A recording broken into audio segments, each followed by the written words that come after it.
What's up mga kautak? Okay, so meron akong ipapakita sa inyo. ROG Zephyrus M16. Ayan, NM042WS.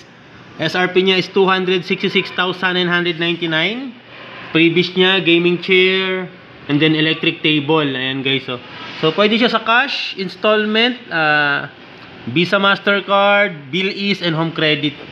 Ayan, syempre napapatanong kayo, ang mahal naman yan, sir. Syempre guys, ano kasi po yan? Naka Intel Core i9, naka RTX 4090 na yan yung graphics niya. And then 2TB SSD, and then memory niya is 64GB DDR5 na po.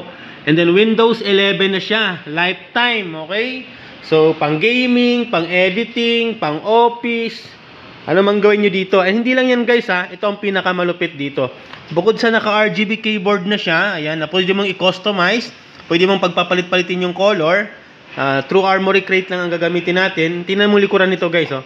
Pakita ko sa inyo guys ha. Ayan. Oh, ha? Ayan. Ayan, oh. Ayan, pogi ka, ha? Oh, pogi ka ba, ha? Ayan, 'di ba? So napaka-astig niyan, guys. Actually, pwede mo i-customize 'yan ang pangalan mo or anumang mood mo sa buhay or sa araw-araw.